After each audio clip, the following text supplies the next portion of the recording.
Happy New Year. My name is Bill Haupt, and what we'd like to introduce you to today is a different kind of air-cooled vehicle. Just a little bit about myself. I was born into an automotive family. I've been in the automobile business my whole career, and I'm a former air-cooled technician, dealer technician in the late 80s and into the late 90s. So I was introduced to cars like this from my father at an early age. So the car in particular that we're going to show you today is called a WD, or a Wolfgang, stood for Wolfgang Denzel, the creator. So this car is neither a Volkswagen or a Porsche, although it gets mistaken for both of them. This car is a unique manufacturer.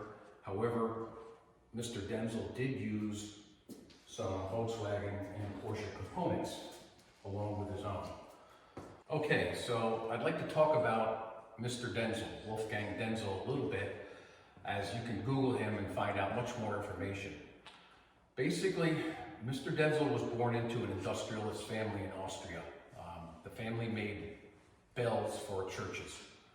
So he had manufacturing experience, and he was fairly well-to-do. He early on was a very competitive motorcycle racer, and he was actually won a championship. And so he had a competitive instinct as a young man. He also was a trained mechanical engineer. After World War II, there were many military vehicles available, and in Europe that would have been the Volkswagen Wheelbase, the Type 82. He started playing around with them and decided he liked the way its ability, and thought it had possibly uses in a sports or road-going vehicle, similar to what Volkswagen and Porsche did. So he started modifying Volkswagen Wheelbase chassis, and then came up with his own vehicle, which he manufactured. So Denzels were produced officially between 1948 and 1960. This one is an early model, a 54, serial number DK19, which meant it was the 19th built. Approximately 65 cars in total were built, and approximately 35 have been accounted for or still remaining. Okay, so now we're going to do a quick overview of the vehicle, and we're going to point out some of the features of the car that were unique to Denzel, as well as some of the features it shared with Volkswagen and Porsche. So let's start with the engine, because to most people, the engines could be mistaken for one another. And we're going to pull that.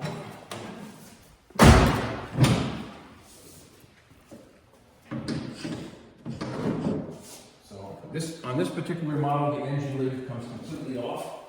I'm guessing that was for accessibility to working on or tuning the engine. So, engine is in the rear, just like a Volkswagen and a Porsche. It never had a mid-engine variant. This happens to be a 356 engine. This actual car was fitted with a 356 engine early in its career. So this is a later model Porsche engine with a 3-piece case. Denzel's originally came with the same 2-piece cases that we have over here that it shared with Volkswagen and Porsche. So while we're on the engine, about the only thing a Denzel and a Porsche and a Volkswagen share are the crankcase, the fan housing and fan, the generator, and that's really about it. Even the fan housings have different modifications for carburetor linkage depending on which carburetors the car had. So those are that's about the extent of the similarities. The cars had, starting from there, the cars had different crankshafts. In order to make more power, they had to have special counterweighted cranks with light connecting rods. They had to have high compression pistons, and they had the best cylinders that money could buy at the time. The sheet metal had to be different because the cylinder heads were made of a different configuration, so that would be different on all three vehicles. Carburetors would be different to whatever camshaft the engine designer put in. Hardware and things like the ignition coils would also share with the other manufacturers. So moving on from here, we can see the same wheel and tires. This particular car actually has Porsche wheels and brakes on it, a period upgrade or downgrade depending on how you look at it. But it often happened. The cars originally came with a drum brake system of Italian manufacturer that worked very well. However, the parts proved to be expensive and sometimes hard to get replacement parts for it. So we're gonna now open the front hood and we'll get to the front part.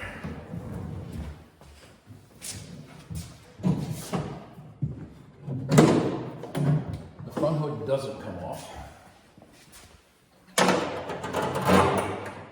So Denzel's came with metal bodies, steel bodies, and they came with aluminum bodies, the later ones. This one has a steel body, but it has aluminum front lid and deck lid. And everything is drilled, all the hood hinges are unique and drilled for lightness. It has an aluminum gas tank, as Porsche had steel gas tanks and Volkswagen had steel gas tanks.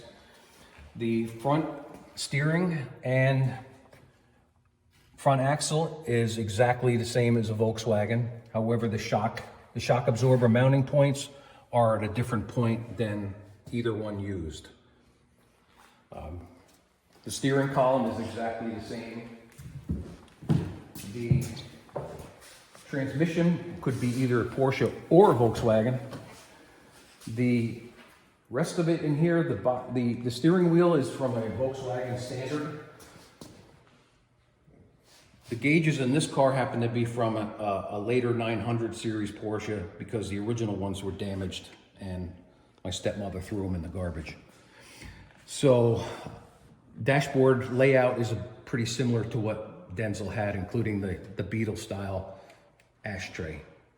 The construction of the frame is totally unique to Denzel. It was a very rigid monocoque type of chassis with steel supports. The seats are actually Porsche Speedster seats.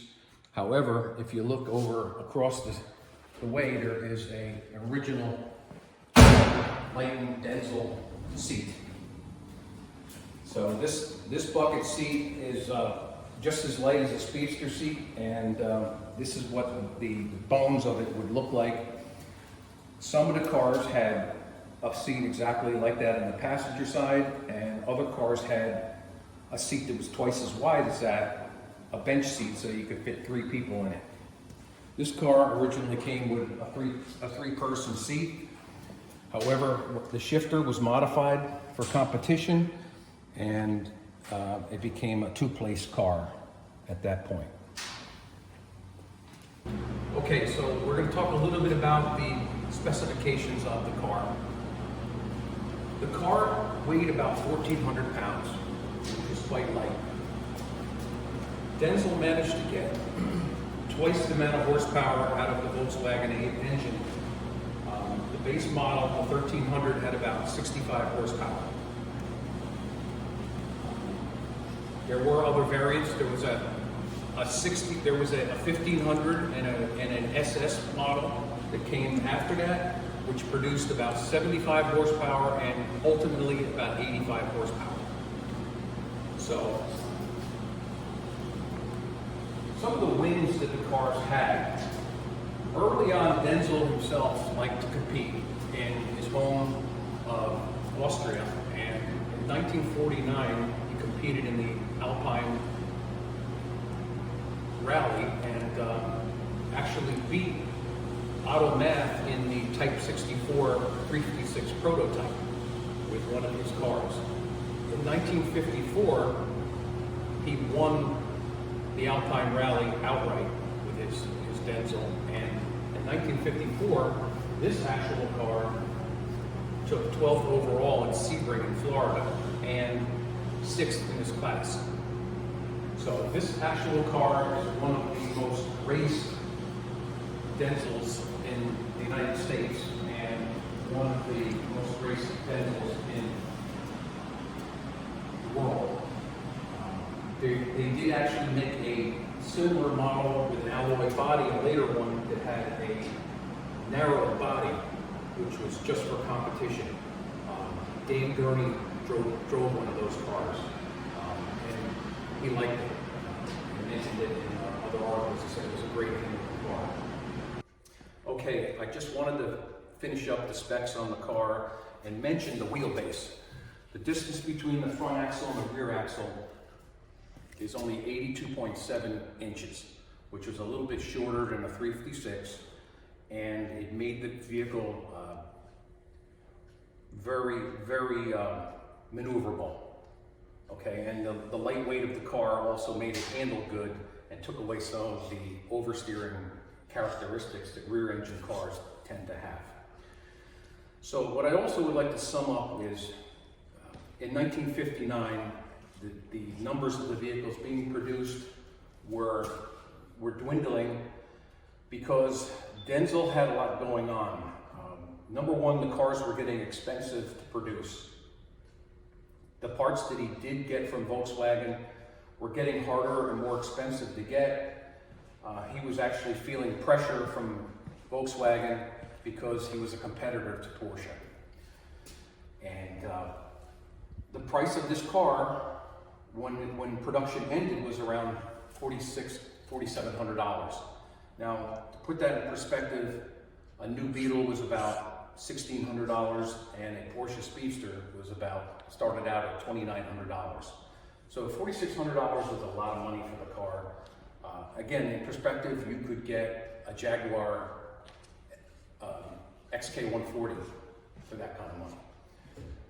So with that said, also, Denzel was busy as the sole importer to Austria for BMW. He was busy with BMW, and Denzel is actually credited with being the father of the BMW 700, the car that saved BMW after World War II. So with that said, the production ended in 1960. Okay, I wanted to mention to you guys that if you enjoyed this video and would like to know more about the Denzel, there are several ways you can find out. Sean Smith did a great article in Road Scholars about this actual car.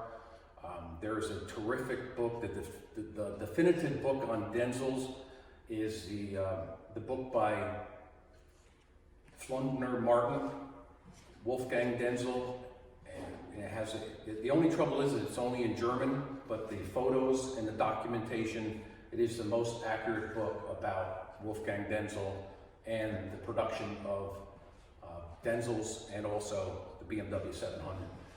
So it's really a biography about Wolfgang Denzel. Also, we have some other ideas that we'd like to bring to video, which is, one of them is we'd like to actually have a Porsche, Volkswagen, and Denzel engines side by side, all three, and then we can point out the visual differences between them. And if you have any other areas of the car you'd like to see more in detail, please send us your suggestions, and we'll try to do that. I don't mind putting the car in the lift, showing the underside, or showing the car in greater detail. Thank you.